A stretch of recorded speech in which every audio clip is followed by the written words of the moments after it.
friends. In the previous video lecture we have talked about the electrochemistry chapter, ठीक है, and we think I think we have talked till the weak and strong electrolytes, ठीक है. Now I'm coming with the new chapter, that is new topic of this chapter, that is Ohm's law, ठीक है. तो पहले मैं आपको बताता हूँ Ohm's law क्या है, ठीक है. Ohm's law क्या बोलता है? Current is directly proportional to the potential difference. कि कांस्टेंट टेम्परेचर पे क्या होता है कि जो करंट है वो पोटेंशियल डिफरेंस के डायरेक्टली प्रोपोर्शनल होता है, ठीक है. So V is directly proportional to I, V is equal to I. R is a constant resistance, right. Resistance क्या है कि अगर किसी चीज़ में कोई करंट फ्लो हो रहा है तो उसको रोकना, ठीक है. ये रेजिस्टेंस क्या है, करंट को रोकने का काम करता है, ठीक है. मींस कि जो R is a constant resistance, ठीक है. R क्या है कि अगर करंट होगा तो रेजिस्टेंस नहीं होगी, ठीक है. तो करंट इज एंड रेजिस्टेंस, इनके बीच में आपको यहाँ पे मैंने बताया कि यहाँ के इनके बीच में कौन सा रिलेशन है, यहाँ पे इनवर्स रिलेशन है, ठीक है. So I is equal to V upon R, ठीक है. सो इनके बीच में if you see there is an inverse relation, right. अब हमारे पास क्या है, ग्राफ है V और I के बीच में. हमें पता है कि जो V है वो डायरेक्टली प्रोपोर्शनल है किसके, पोटेंशियल डिफरेंस के. हम पोटेंशियल डिफरेंस को किससे डिनोट करते हैं, V से, ठीक है. और करंट को किससे डिनोट करते हैं हम, I से, ठीक है. तो यहाँ पे मेरे पास क्या आ गया, I, ठीक है. तो if you see there is a direct relation, ठीक है. अगर यहाँ पे करंट बढ़ रहा है तो पोटेंशियल डिफरेंस भी बढ़ रहा है, ठीक है. सो आप यहाँ तक नोट करिए. So we are talking with the factors affecting resistance, ठीक है. सो लेट्स से अब हम बात करते हैं कि रेजिस्टेंस को कौन कौन से फैक्टर्स अफेक्ट करते हैं, ठीक है. तो पहले मेरे पास क्या है कि जो टेम्परेचर है, ठीक है, वो किसके प्रोपोर्शनल, डायरेक्टली प्रोपोर्शनल रेजिस्टेंस के, ठीक है. तो इसको मैं एक एग्जांपल के तौर से समझते हैं. लेट्स से मेरे पास ये वायर है या कोई रोड समझ लो, ठीक है. इसमें पॉजिटिव चार्ज होगा और नेगेटिव चार्ज होगी, मतलब इसमें करंट फ्लो कर रहा है, ठीक है. इसमें इतने चार्जेस है, इस मतलब इसमें क्या है, कोलिजन ज़्यादा होगी, ठीक है. अगर इसमें कोलिजन ज़्यादा होगी, रिपल्शन ज़्यादा होगी, ठीक है, तो क्या इसमें करंट फ्लो करेगा, नहीं करेगा, ठीक है. क्योंकि इसमें क्या है, हलचल होती ही रहेगी, ठीक है. तो अगर मैं इसका टेम्परेचर बढ़ा दूँ तो ये सारे जो है ये काइनेटिक एनर्जी को गेन कर लेंगे और फिर आपस में दूर दूर भागेंगे, ठीक है. जिसकी वजह से क्या है, करंट फ्लो नहीं होगा, ठीक है. अगर ये लेट्स से करंट मान लीजिए फ्लो कर रहा होगा, ठीक है, तो इनके बीच में कभी इनके प्लाइलर होगी, क्या है, तो ये क्या है, करंट को फ्लो होने से क्या करेंगे, रोकेंगे. तो क्या है रेजिस्टेंस. सो अगर मैंने टेम्परेचर बढ़ा दिया तो वो और क्लाइड करेंगे, ठीक है. So temperature is directly proportional to resistance. Resistance मैंने आपको बता ही दिया कि करंट को एक तरह से रोकना, ठीक है. Then nature of a wire, ठीक है, नेचर ऑफ वायर पर भी डिपेंड करता है, ठीक है.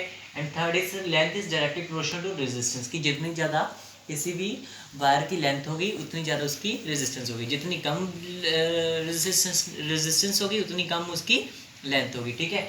Then we have a area. अगर एरिया ज़्यादा होगा तो उसकी रेजिस्टेंस कम होगी. And area is directly area is inversely proportional to 1/r, ठीक है. अगर आपका एरिया ज़्यादा है, ठीक है, तो आपकी रेजिस्टेंस कम होगी. अगर आपका रेजिस्टेंस कम है तो आपका एरिया ज़्यादा होगी.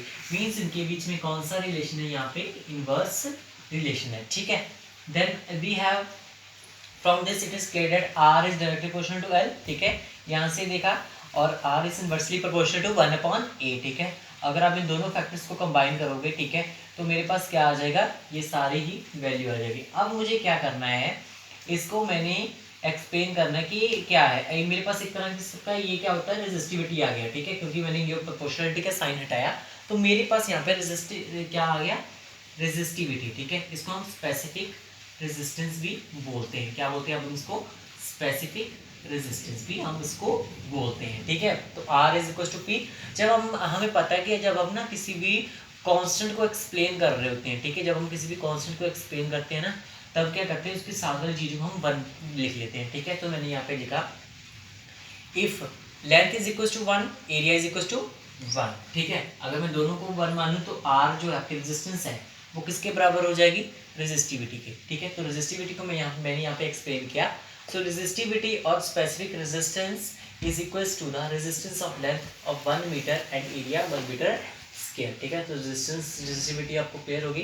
तो इसकी रेजिस्टिविटी की यूनिट क्या है, ओहम मीटर. तो इसको हम क्या लेते हैं, ओहम, ठीक है.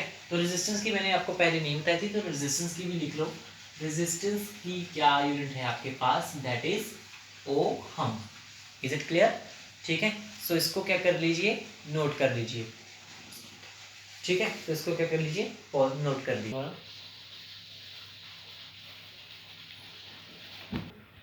Now we are going to talk conductance and conductivity, ठीक है।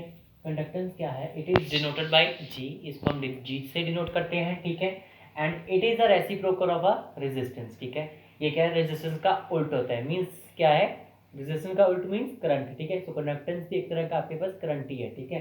तो इसको मैंने आपको बता दिया कि इसको किसके साथ डिनोट करते हैं हम? Kappa, sorry, it is denoted by G, G के साथ इसको हम डिनोट करते हैं, ठीक है।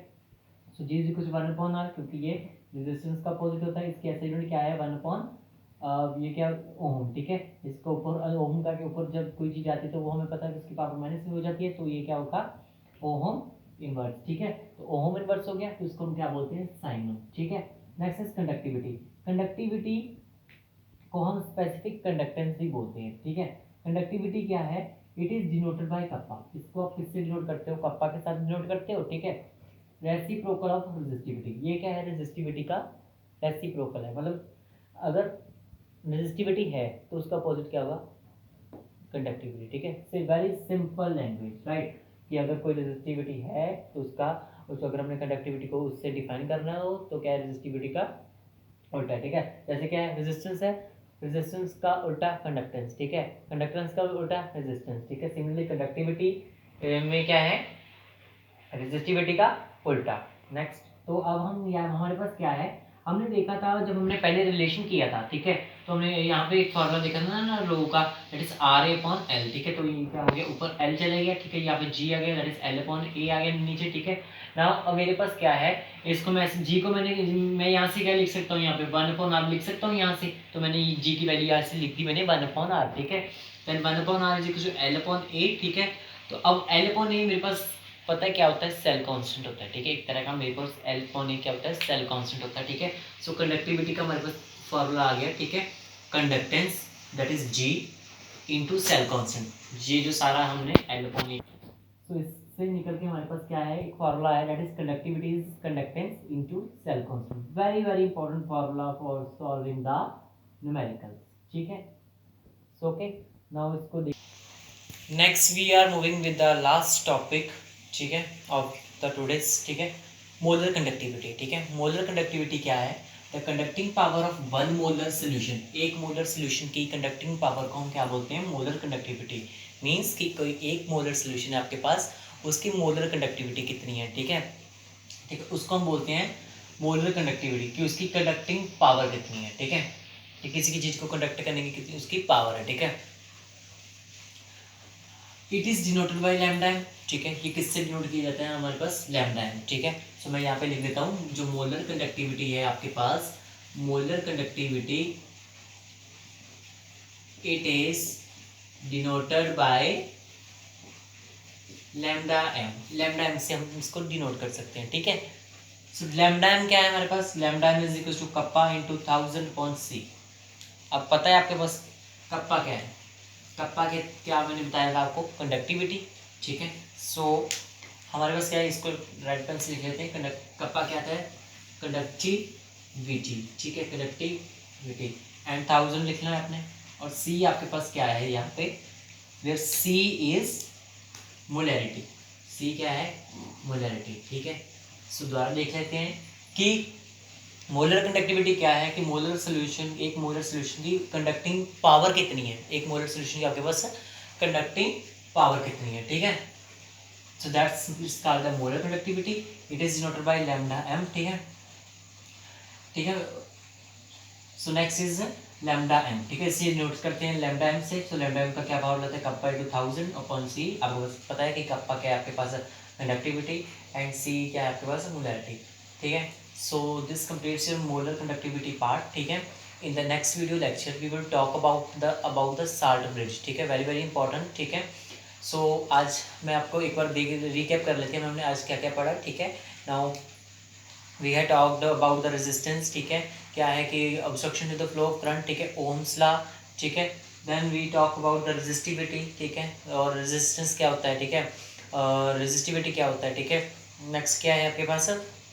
हमने पढ़ा था कंडक्टेंस क्या है, कंडक्टेंस क्या है, रेजिस्टेंस का उल्टा, ठीक है। इसकी यूनिट क्या है? ओहम मीटर इनवर्स, ठीक है। रेजिस्टेंस की यूनिट क्या होती है? ओहम मीटर, ठीक है, sorry ohm. And resistivity is ohm metre, ठीक है। So then